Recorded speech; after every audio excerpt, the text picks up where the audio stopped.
ప్రియమైన సహోదర సహోదరీమణులారా, ఈరోజు శ్రమకాలంలోని మొదటి శుక్రవారం. ఈరోజు సాధారణ రోజు కాదు. ఈరోజు మన రక్షణకు ధర చెల్లించిన ప్రేమను జ్ఞాపకం చేసుకునే రోజు. ఒక నిమిషం మన హృదయాన్ని నిశ్శబ్దం చేద్దాం. 2000 సంవత్సరాల క్రితం ఒక కొండపై ఒక శిలువ నిలిచింది. ఆ శిలువ మీద ఎవరున్నారు? పాపం చేయని పవిత్రుడు. కాని ఎందుకు ఆయనక్కడున్నారు? ఆయన మన అపరాధముల నిమిత్తము గాయపరచబడెను. ఐజాయా 53:5.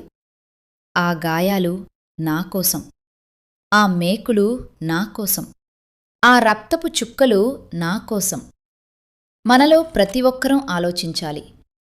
మనం ఎన్నిసార్లు దేవుని దూరమయ్యామో, ఎన్నిసార్లు ఆయనను బాధపెట్టామో, ఎన్నిసార్లు మన స్వార్థాన్ని ఆయన చిత్తం కంటే పైగా పెట్టాము. కాని ఆయన ఏమీ చేశారు? తిరస్కరించలేదు, శపించలేదు, ప్రతీకారం తీర్చుకోలేదు. శిలువపై చేతులు చాచారు. తండ్రి, వీరిని క్షమించుము అన్నారు. ఇది ప్రేమ కాదు అయితే మరి ఏమిటి? ఈ మొదటి శుక్రవారం మనకొక ప్రశ్న అడుగుతోంది. యేసు నా కోసం ప్రాణమిస్తే నేను ఆయన కోసం ఏమి ఇస్తున్నాను? నా అహంకారం వదులుతున్నానా? నా దురలవాట్లు వదులుతున్నానా? నా క్షమించలేని హృదయాన్ని ఆయనకప్పగిస్తున్నానా?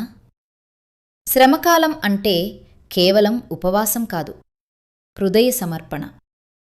ఈరోజు మనం శిలువ ముందుకు వచ్చి ఇలా చెప్పాలి: ప్రభువా, మీరు నాకోసం రక్తం కార్చారు, మీరు నాకోసం బాధపడ్డారు.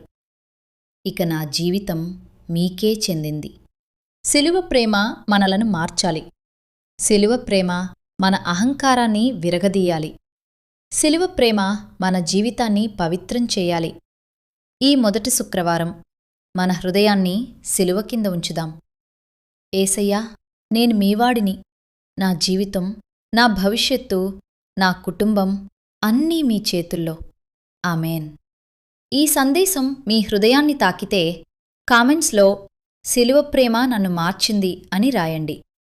మరిన్ని ఆత్మీయ సందేశాల కోసం ఛానల్ను సబ్స్క్రైబ్ చేయండి.